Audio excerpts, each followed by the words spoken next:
विद्यार्थ्यांनो, आज आपण व्याकरणाचा भाग शिकणार आहोत. आजचा टॉपिक आहे विरामचिन्हे.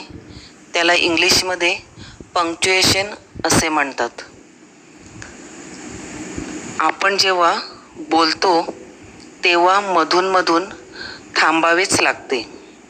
या थांबण्याला विराम असे म्हणतात. ज्यावेळी आपण लेखन करतो तेव्हा हा विराम निरनिराळ्या चिन्हाने दाखवावा लागतो. त्यांनाच विरामचिन्हे असे म्हणतात. विरामचिन्हे खालील प्रमाणे आहेत. आपल्याला अभ्यासक्रमात एकूण 5 विरामचिन्हे आहेत. एक आहे पूर्णविराम, दुसरं आहे प्रश्नचिन्ह, स्वल्पविराम, अवतरण चिन्ह, उद्गार चिन्ह. इयत्ता 6वी मध्ये तुम्हाला एकूण 5 विरामचिन्हे आहेत.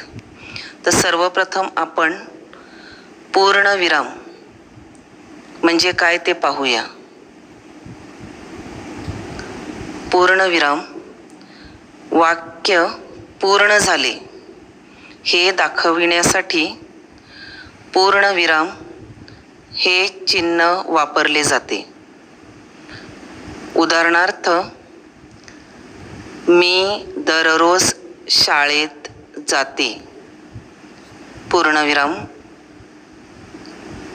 दुसरं सेंटेन्स, दुसरं वाक्य बघा. संजूच्या शाळेला सुट्टी होती. वाक्य पूर्ण झाल्यानंतर पूर्णविराम द्यायचा असतो. त्यानंतर दुसरं बघा, प्रश्नचिन्ह. वाक्यात प्रश्न विचारला असेल तर वाक्याच्या शेवटी प्रश्नचिन्ह वापरले जाते. उदाहरणार्थ, तू काय करतोस? हा प्रश्न विचारलेला आहे म्हणून त्याच्या वाक्याच्या शेवटी प्रश्नचिन्ह द्यायचं आहे. सेकंड बघा, या वर्षी आपण गावी जाणार का? प्रश्नचिन्ह द्यायचं आहे कारण प्रश्न विचारलेला आहे. त्यानंतर तिसरं आहे स्वल्पविराम. स्वल्पविराम एकाच जातीचे अनेक शब्द लागोपाठ आल्यास स्वल्पविराम हे चिन्ह वापरतात. पुन्हा बघा, एकाच जातीचे अनेक शब्द लागोपाठ आल्यास स्वल्पविराम हे चिन्ह वापरतात. उदाहरणार्थ बघा, गंगा, गोदावरी, कावेरी, कृष्णा, तांसा, वैतरणा इत्यादी. ही जी नावं मी घेतलेली आहेत ती नद्यांची नावं आहेत. म्हणजेच एकाच जातीचे अनेक शब्द जेव्हा आपण वापरतो किंवा बोलतो लागोपाठ आल्यास स्वल्पविराम हे चिन्ह वापरले जाते. त्यानंतर दुसरं सेंटेन्स बघा, मी, आई, बाबा, राजू, पिंकी बाजारात गेलो. बघा, हे एकाच जातीचे अनेक शब्द आहेत. मी नंतर स्वल्पविराम द्यायचा आहे. आई स्वल्पविराम, बाबा स्वल्पविराम, राजू, पिंकी बाजारात गेलो. आणि वाक्य संपल्यानंतर फुलस्टॉप देखील द्यायचा आहे, म्हणजेच पूर्णविराम द्यायचा आहे. चौथं आहे अवतरण चिन्ह. बोलणाऱ्याच्या तोंडचे शब्द दाखवण्यासाठी हे चिन्ह वापरतात. बघा, बोलणाऱ्याच्या तोंडचे शब्द दाखवण्यासाठी हे अवतरण चिन्ह वापरले जाते. उदाहरणार्थ बघा, वाक्य बघितल्यानंतर तुम्हाला समजेल की अवतरण चिन्हे कशा प्रकारे द्यावी लागतात. फर्स्ट सेंटेन्स किंवा पहिलं वाक्य बघा. अवतरण चिन्ह दिलेलं आहे. अग, त्यानंतर कॉमा द्यायचा आहे. अग, काकाने कोरं पत्र पाठवलं. हे बोलणाऱ्याच्या तोंडचे शब्द आहेत, म्हणून ते अवतरण चिन्हामध्ये टाकायचे आहेत. पुन्हा एकदा लक्ष द्या. अग, काकाने कोरं पत्र पाठवलं.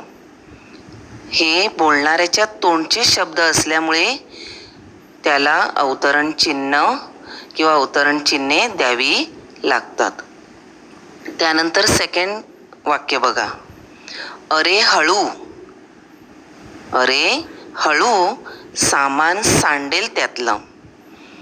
आणि बघा, दोन्ही बाजूला तुम्हाला अवतरण चिन्ह दिसतात.